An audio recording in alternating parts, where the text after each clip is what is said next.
Mr. Barrientos-Quintana's conviction and to immediately release him from prison, request that we supported. Now, 16 years later, he is home with his family and here with us today. But nothing can give Mr. Barrientos-Quintana back those 16 years, and for that, we are so sorry. And our hearts are with the family of Jesse Michelson over the irreparable loss. I am honored to have gotten to know some of Jesse's family, his sisters and his cousin, who are here with us today. I have been deeply moved by their strength and their love for Jesse. It takes extraordinary courage and compassion to come to terms with an innocent man being in prison and then do what you can to free him. When the criminal legal system does not function ethically, it causes significant harm. Harm to the accused, who in this case spent 16 years in prison for a crime he did not commit. Harm to the victim and their family, reopening deep wounds. Harm to the jurors who have to live with their role as decision makers in a case where they never had the true facts. And harm to the community, who are left questioning their trust in our system and wondering if the person who murdered Jesse Michelson is still out in the community. All convictions must be founded in integrity for the public to trust our criminal legal system. I want to walk you through what happened in this case and what we plan to do to make sure such a wrong does not happen again in this office. The numerous problems with the initial investigation and prosecution are spelled out in great detail in the Attorney General's report, the defense petition to vacate the convictions, our response, and the judge's 103-page order vacating the conviction. But I want to talk about a few things that were highlighted by the judge. The first thing is Brady. Brady is a Supreme Court case that requires prosecutors to turn over evidence that is favorable and material to the defense. In this case, the judge found that the prosecutor's Brady violations alone were enough to vacate Mr. Barrientos-Quintana's conviction. What this means is that the prosecution did not give the defense numerous items of evidence that were favorable to them. The judge, after listing the evidence that was not disclosed, wrote, quote, "This is a litany of evidence that defense counsel could have used to make hay." One example of a Brady violation was the prosecutor's failure to tell the defense that the TV reality show, The First 48, was embedded with MPD's investigators, Gators and Dale, and that the producers told Dale what to say for the cameras. The judge points to a memo written by the prosecutors to their supervisor after the conviction that they did not call Dale, the lead investigator in this case, to testify at trial, quote, "in hopes of avoiding cross-examination that would have been damaging to their case." To quote the judge, because the prosecutors were concerned that the fallout from the First 48 show could hurt their case, they hid that concern. The court also found that prosecutors failed to correct police testimony at trial that no one had identified someone other than Mr. Barrientos-Quintana as the shooter. This was false and should have been corrected. Marcelo Sharkey Hernandez was the state's star witness against Mr. Barrientos-Quintana, even though multiple witnesses had named him as the shooter before trial. MPD investigators and the prosecutors knew this. At trial, a prosecutor asked Sergeant Gators whether he had heard the nickname Sharkey at some point. He said yes. A prosecutor then asked, "Did anyone ever indicate to you that Sharkey was the shooter?" Gators responded, "No. No one ever indicated that." However, the court found that, quote, "in testifying that nobody indicated to him that Sharkey may have been the shooter, Sergeant Gators either forgot one of the most relevant facts from the start of the investigation, or he perjured himself to try to convict Mr. Barrientos-Quintana. The prosecutors knew or should have known this. They let it go. They did not make any attempt to correct the record to reflect the truth," unquote. Next, I want to talk about the lineups. The eyewitnesses initially described the shooter as bald or having a closely shaved, bald head. In the photo lineup, MPD used an old photo of Mr. Barrientos-Quintana with a shaved head. But at the time of the shooting, he had a thick head of hair, which can clearly be seen on surveillance video 33 minutes before the shooting. The court also found that photo lineup procedures violated numerous MPD protocols and best practices. After noting that the lead prosecutor in this case co-authored a law review article explaining the Hennepin County Attorney's Office partnership with the Minneapolis Police Department to study and revise eyewitness identification procedures to secure more reliable identifications and prevent wrongful convictions, the judge wrote this, quote, "When MPD investigated Jesse Michelson's murder in 2008, both they and the Hennepin County Attorney's Office knew of these best practices for eyewitness identification procedures. As much as anyone, given her scholarship on the issue, the lead prosecutor knew or ought to have known these practices and their importance to the integrity of the photo lineup evidence." Nationally, 28% of exonerations involve problematic eyewitness identifications. Mr. Barrientos-Quintana's conviction is now one of them. His case was also marred by prosecutorial and police errors, which we simply cannot tolerate. Over the last almost 2 years, we in the office have taken important steps to guard against this from ever happening again.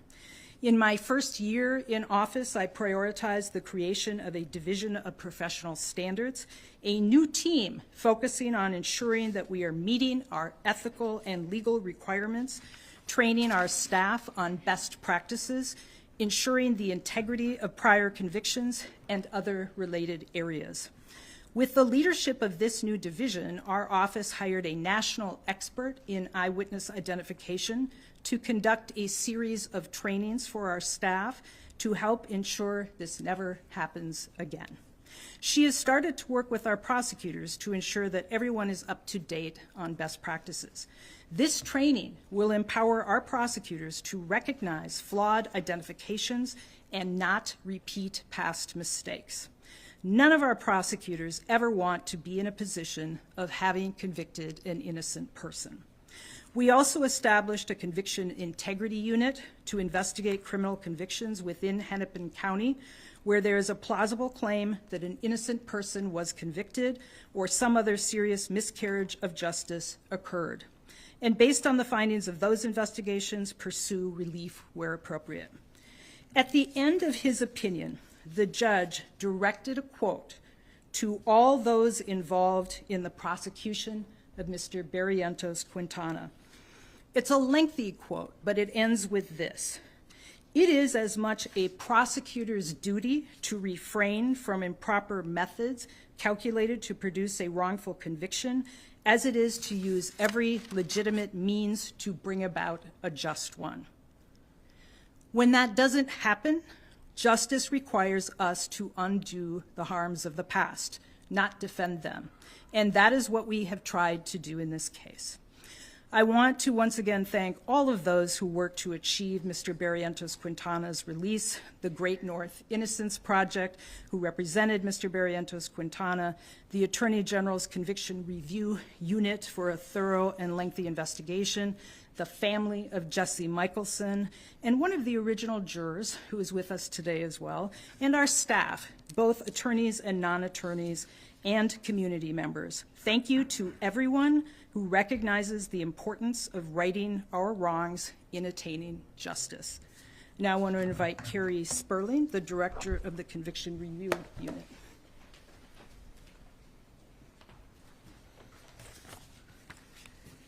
Thank you.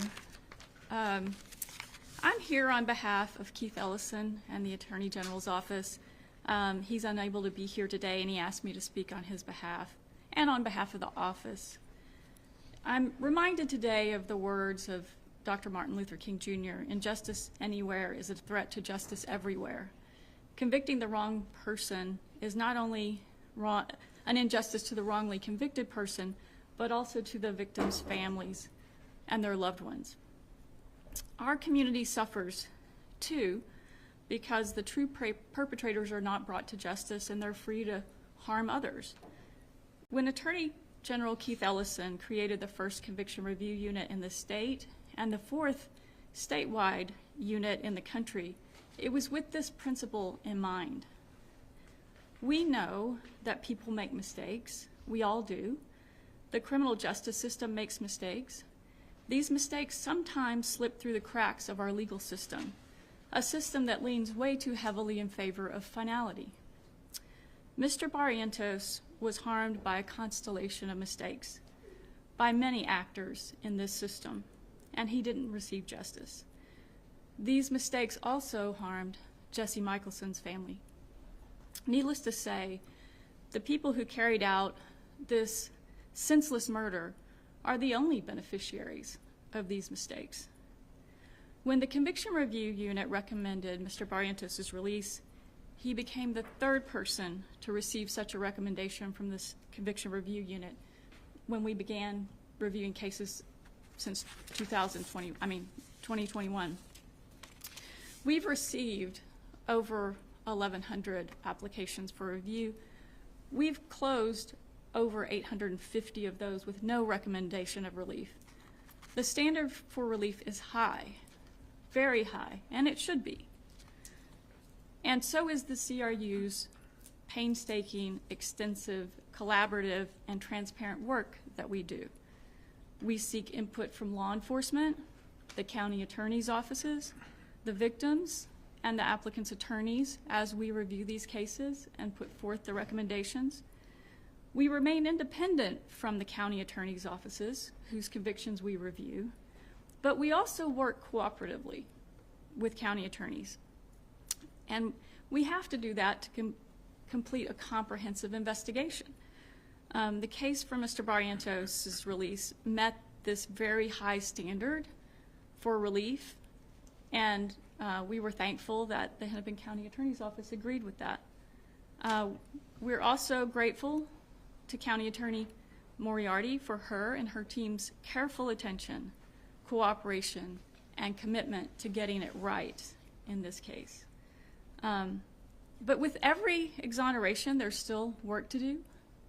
The CRU stands ready to work with the Hennepin County Attorney's Office to understand and convey the lessons we've learned from this wrongful conviction and to prevent further injustices, the ones that happened to Mr. Barrientos and to Jesse Michelson's family.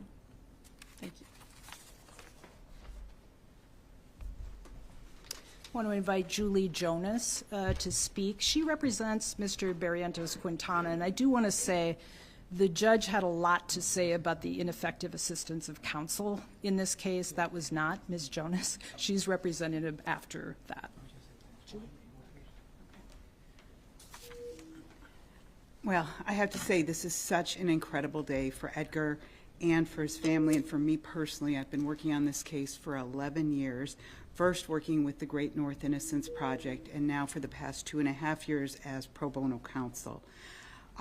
There's so many people to thank that we simply couldn't have done this without, first off, the Great North Innocence Project for accepting the case and then letting me continue to work on it even when I no longer worked there, and also to my co-counsel, Anna McGinn, who came in a couple of years ago to help me with this case, whose service and persistence has absolutely been invaluable. I've got to thank my current employer, the University of St. Thomas Law School, because their mission for the common good and for social justice allowed me to keep working on this case, even though it wasn't part of my core duties there. We've had countless pro bono counsel through the Great North Innocence Project who've touched this case and helped with it over the years, but most particularly Marnie Farron, I have to name her, and a retired Minneapolis Police Department officer, Dale Burns, who started working with us on this case 7 or 8 years ago when I first started talking to him about it and did some really important investigation and always believed in Edgar's innocence. We had a number of law students working on the case, most recently Eliza Messenger and Francis Daniel.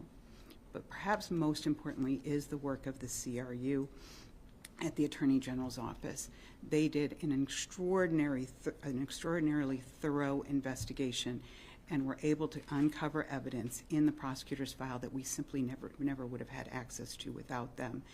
And then to Mary Moriarty and her professional, amazing staff for moving so quickly on this case once these injustices were uncovered. Honestly, Edgar couldn't be here without them. The procedural hurdles that he faced getting back into court were insurmountable and couldn't have happened. This couldn't have happened without their cooperation and assistance. You know, you hear a lot of people say, well, guilty people are always going free on technicalities. My experience is the opposite. Innocent people are staying in prison on technicalities. The system, once someone is convicted, really goes into a position of protecting the finality of the verdict rather than the liberty of an individual person. And in most cases, that probably made sense, but in this case, it was a terrible tragedy. Edgar was in this country legally. He was a legal immigrant working full-time. He had no significant criminal history when he was arrested in October of 2008 and remained in custody for 16 years up until last week. He was arrested and held, and eventually it came out, as Mary discussed, that there was an alibi video that showed that he was across town just before the shooting. It would have been nearly impossible for him to make it across town to do this, and also that he didn't match any of the witness descriptions that were given. But that was all swept under the rug by the government at the time of his conviction, and his defense attorneys did not do the work they needed to do to show this to the jury. The result was an injustice for everyone involved. An injustice for Jesse Michelson, an injustice for his family, an injustice for Edgar, and an injustice for his family, who all lost their son, their brother, their uncle, their cousin, their nephew, and for Edgar's 2 young kids, their father, for 16 years. But today we move forward, and we're thankful that even though justice was delayed, it was not denied. I'm not sure if Edgar's going to speak or not. I know that's who you all really came to talk with. He's a little bit overwhelmed by this. He did tell me he wanted to thank everyone, but especially the Michelson family, for their open minds and open hearts on this case and for helping this happen. And are you? Can you? Okay. You got this. You go. Well, I just wanted to thank everybody behind me, everybody right here. Had a role to for me to be free, especially Julie and Anna. They were, I'm telling you, they were fighting hard. And then my family, they're not all here, but without them, I couldn't. They were my support, you know, from day one. And happy to be out here, man. Best week, man. It's the best week yet. And more to come, though, right? Yeah, thank you. Did you ever think it would happen? Yeah, just didn't know when. And that's the problem. Like, you know it's gonna happen, just the system's so slow. Just I don't know, just you know it's gonna happen, you just don't know when. Even the last 3 months were just high. It's just Don't want to get your hopes up. yeah, pretty much. I always knew that it was gonna happen, but man, the system, you know. So yeah. Thank you. Yeah.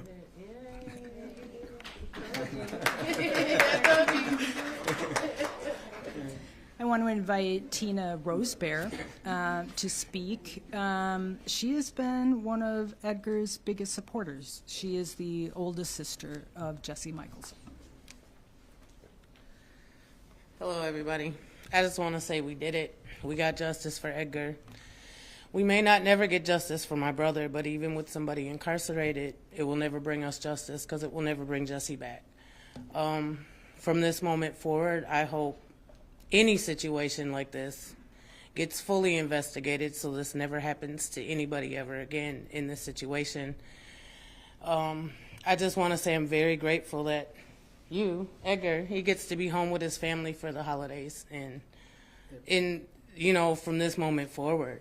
And I'm just very thankful with all the attorneys, the CRU, the Northern Innocent Project, right?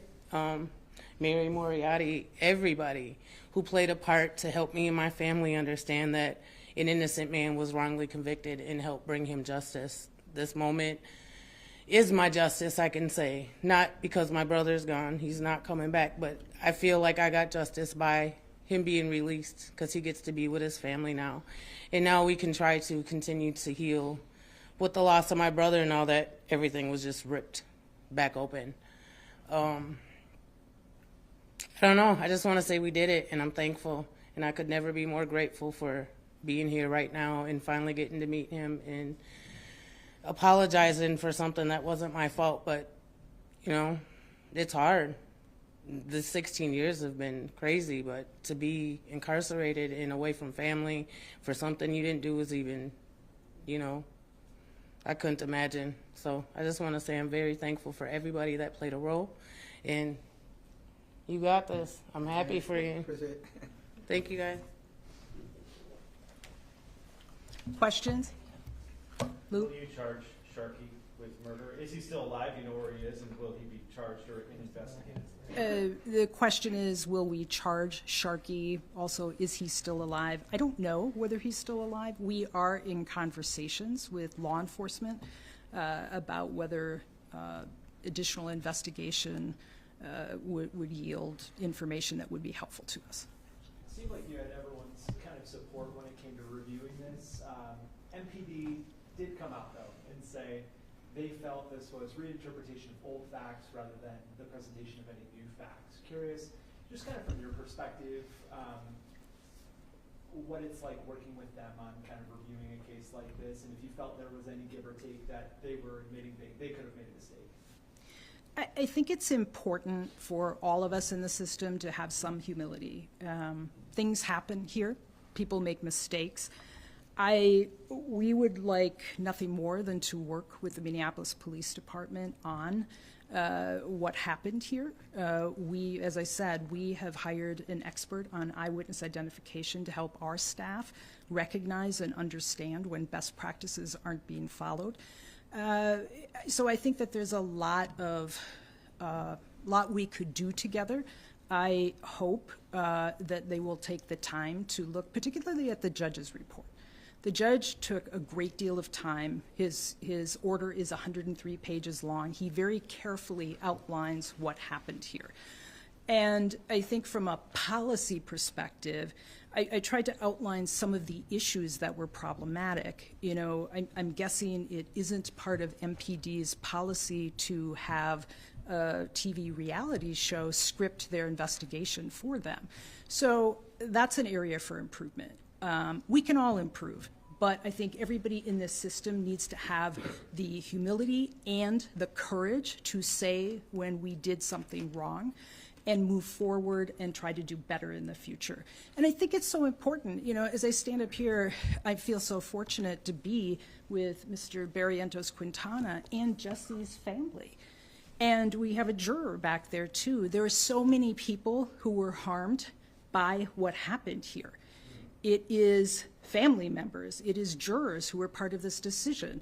So we in the system have to understand that when things go wrong, it's not weakness to step up and say, something went terribly wrong here. We are going to talk about it courageously and directly and transparently, and we're going to make sure we do everything we can to make sure it doesn't happen again. But has MPD agreed to work with you on a new investigation into Sharkey or whomever with regards to Jesse's death? We await to hear what MPD has to say. They've not reached out to us. Just a little more on the fallout, if you will. If Assistant Chief Gators needs to testify for a case in the future, is that going to pose a problem now? You know, all of those issues, the Brady kind of issues, are ones that we have to sort through. Fortunately, Claire Deagle, the head of professional standards, and her team do a wonderful job on Brady. So we're just going to have to sit down and sort through all of those issues. And regarding Judge Caligari, will the office continue to have cases in front of her after this, or is there a problem with that now too? We hope that she can be professional with our cases, and you know, we'll react as she reacts as well. She is a judge now. You know, things happen early or in one's career. I'm hopeful that she will reflect about what happened here and that she will be even a better judge. Lou mentioned Assistant Chief Gators, who I believe his title now is like Assistant Chief of Community Trust or something similar to that, who was with the investigator here.